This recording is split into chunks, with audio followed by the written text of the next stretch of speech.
சொந்தங்களே, இது கட்சியெல்லாம் தாண்டி ஒரு பொது நிகழ்ச்சியாக நடந்து கொண்டிருக்கிறது. எந்த கட்சியுடைய கொடியும் கூட எங்கேயும் இல்லை, தேசிய கொடி மட்டும்தான் இருக்கிறது. பாரத் மாதா கி ஜெய் என்கின்ற முழக்கத்தோடு மட்டும்தான் நம்முடைய தேசபக்தர்கள் நடந்து வந்து கொண்டிருக்கின்றார்கள். காரணம், ஒன்று ஆபரேஷன் சிந்தூருடைய வெற்றியை கொண்டாட வேண்டும், உயிர் நீத்த பாதுகாப்பு படை வீரர்களுக்கு நம்முடைய மரியாதை செலுத்த வேண்டும். ஆம்புலன்ஸ் வருதுங்க, உயிர் நீத்த நம்முடைய பாதுகாப்பு படை வீரர்களுக்கு நம்முடைய மரியாதை செலுத்த வேண்டும்.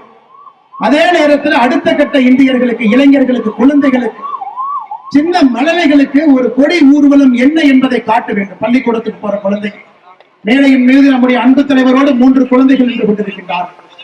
அந்த சின்னஞ்சிறு குழந்தைகளுக்கு ஒரு தேசிய உணர்வை, உணர்ச்சியை, இந்த தேசிய கொடிக்கு இருக்கக்கூடிய மரியாதை எல்லாம் காட்ட வேண்டும் என்பதற்காக பொதுமக்கள் நாம் எல்லோரும் ஒன்றாக இணைந்து இந்த ஊர்வலத்தை நடத்தி காட்டிக் கொண்டிருக்கின்றோம். இதெல்லாம் பார்த்து இங்க இருக்கக்கூடிய ஏதோ ஒரு இளைஞனுக்கோ இளைஞிக்கோ நான் ஒரு யூனிஃபார்ம் போடணும், பாதுகாப்பு படைக்கு போகணும், பிஎஸ்எஃப்க்கு போகணும், சிஆர்பிஎஃப்க்கு போகணும், இந்தியன் ஆர்மிக்கு போகணும், தமிழ்நாடு காவல்துறையில் நான் சேரணும், நானும் ஒரு காவல் ஆய்வாளராக பணிபுரிய வேண்டும், என்னுடைய உயிரை துச்சமான மதித்து இந்த நாட்டுக்கு கொடுக்க வேண்டும் என்று யாரோ எங்கேயோ ஒருவருக்கு புரிந்தார்.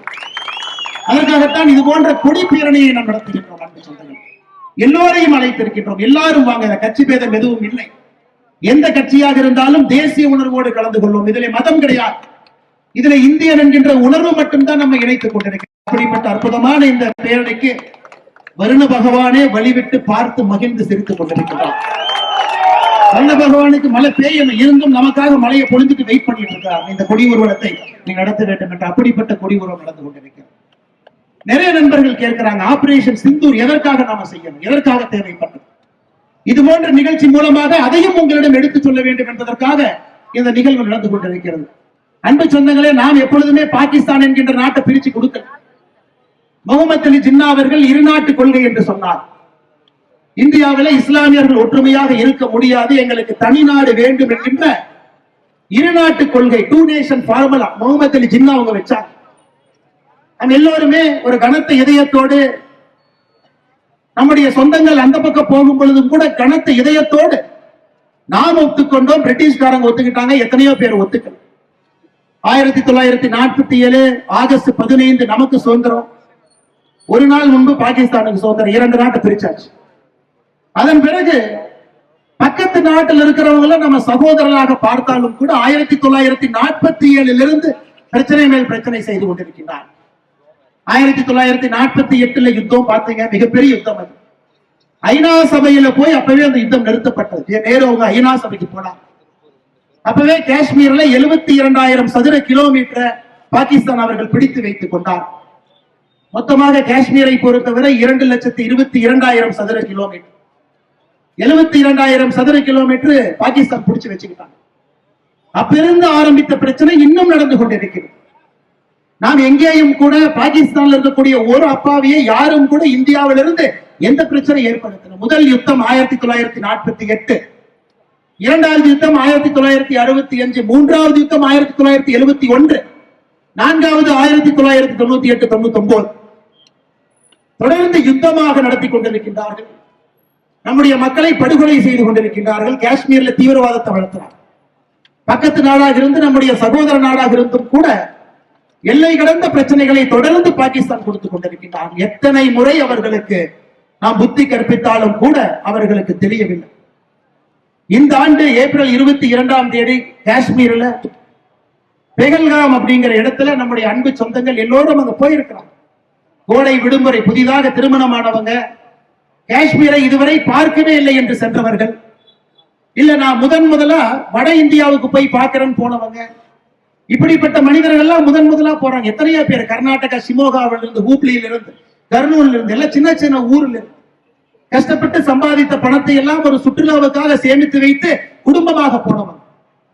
அங்க 26 பேர் எப்படி ஐஎஸ்ஐஎஸ் தீவிரவாதிகள் மதத்தின் அடிப்படையில் பிரித்து நீ ஹிந்துவா முஸ்லீமா என்கின்ற வார்த்தையை கேட்டு நீ ஹிந்துவாக இருக்கின்றேன், நீ சொல்ற நீ இஸ்லாமியர் என்று சொன்னால் குர்ஆன்ல இருந்து சில விஷயங்களை சொல்லு, சில வார்த்தைகளை சொல்லு, படி.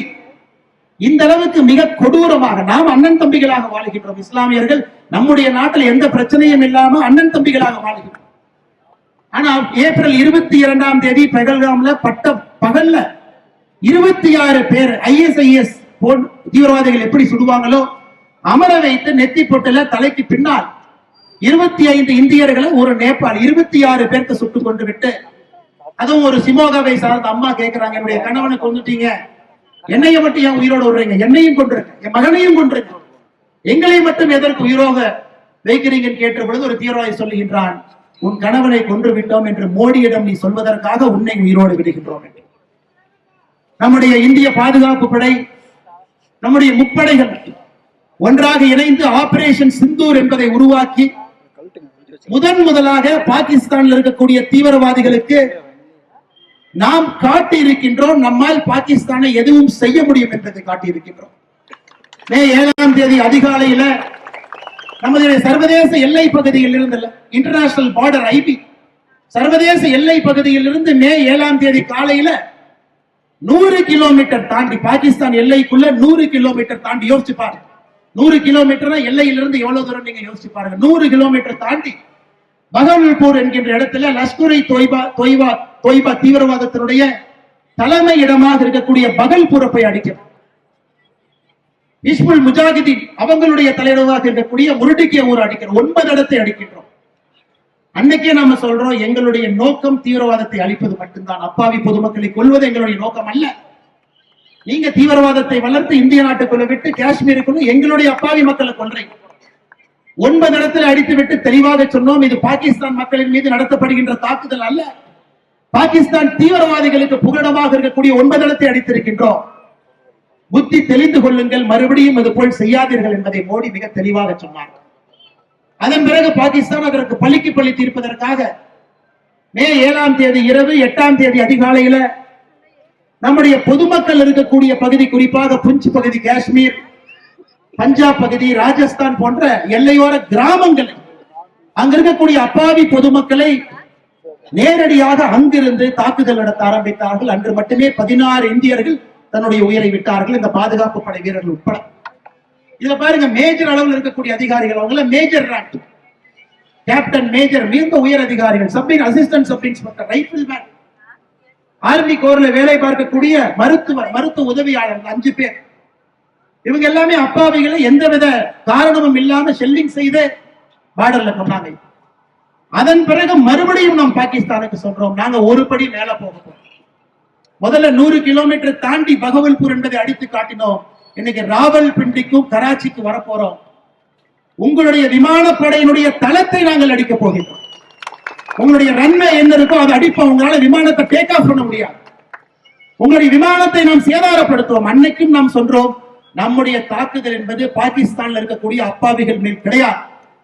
மே 7ஆம் தேதி காலையிலே தீவிரவாதிகள் மீது, 8ஆம் தேதி காலையில உங்களுடைய பாதுகாப்பு படை மீது நாங்கள் அடித்தோம். காரணம், நீங்க அங்கிருந்து மிசைல் எங்க ஊர் மேல விடுறீங்க, அப்பாவி பொதுமக்களை கொல்றீங்க. அதன் பிறகுதான் பாகிஸ்தானுக்கு கொஞ்சமாச்சு புத்தி வந்துச்சு. உலகத்தில் இருக்கக்கூடிய நாடுகளை எல்லாம் ஒரு நாளாக கெஞ்சி கூத்தாடி அவங்களாகவே நம்முடைய director general military affairs DGMO அவர்களுக்கு அடுத்த நாள் 3:30 மணிக்கு போன் செய்து, இந்த மாதிரி நாம் சண்டையை நிறுத்திக் கொள்வோம், அதனால் நீங்களும் சண்டையை நிறுத்துவதாக அறிவியுங்கள் என்று சொல்லி சண்டை நிறுத்தப்பட்டது. அன்பு சொந்தங்கள், நம்முடைய பிரதமர் அவர்கள் தெளிவாக சொல்லி இருக்கின்றார், சண்டை நிறுத்தப்படவில்லை. 2 நாடுகளுடைய சண்டைக்கு பாஸ் செய்திருக்கிறோம். தற்காலிகமாக ஒரு பாஸ் அறிவிச்சிருக்கிறோம். தற்காலிகமாக ஒரு முடிவு கொடுத்து அதை நிறுத்தி வைத்திருக்கின்றோம். தற்காலிக நிறுத்தம் மட்டும்தான். இன்றிலிருந்து இந்தியாவின் மீது பாகிஸ்தான் நடத்தக்கூடிய ஒரு தீவிரவாத தாக்குதலையும் நம்முடைய இந்திய நாடு அதை ஆக்ட் ஆஃப் வார், அதை போர் என்று பார்க்க போகின்றோம். ஐநா சபைக்கு போவதோ, உங்களை அழைத்து பேசுவதோ இன்னும் இந்தியாவினுடைய தலைவர்களுடைய கையில் அது இல்லை. கையிலிருந்து பாகிஸ்தானே அதை எடுத்துட்டாங்க. நம்முடைய பாதுகாப்பு படை வீரர்கள் மீது, நம்முடைய நாட்டினுடைய பொதுமக்களின் மீது இன்னும் ஒரு தீவிரவாதி தாக்குதல் நடத்தப்பட்டால் அது ஆக்ட் ஆஃப் வார், எங்கள் மீது போர் தொடுக்கின்றீர்கள் எடுத்து தக்க பதிலடி கொடுப்போம் என்று நம்முடைய பிரதமர் அவர்கள் சொல்லி இருக்கின்றார். அன்பு சொந்தங்கள், அதே நேரத்தில் பாகிஸ்தானுக்கு செல்லக்கூடிய தண்ணியை நிறுத்தி இருக்கின்றோம். இண்டஸ் வாட்டர் ட்ரீட் பிரதமர் அவர்கள் தெளிவாக சொல்லி இருக்கின்றார்கள், தண்ணியும் ரத்தமும் ஒன்றாக கலந்து ஓடுவதற்கு வாய்ப்பே இல்லை. எங்கே ரத்தம் ஓடுகின்றதோ அங்கே தண்ணீர் விடுவதற்கு வாய்ப்பே இல்லை. இதையெல்லாம் நாட்டு மக்களிடம் எடுத்து சொல்ல வேண்டும். நம்முடைய பாதுகாப்பு படை வீரர்கள் எப்படி நமக்காக போராடி கொண்டிருக்கின்றார்கள் என்பதையெல்லாம் இந்த கொடி யாத்திரையின் மீது சொல்ல வேண்டும் என்பதற்காக நம்முடைய மாநில தலைவர் அன்பண்ணன் நயினார் நாகேந்திரன் அவர்கள் நம்முடைய மூத்த தலைவர்கள் இங்க வந்திருக்காங்க.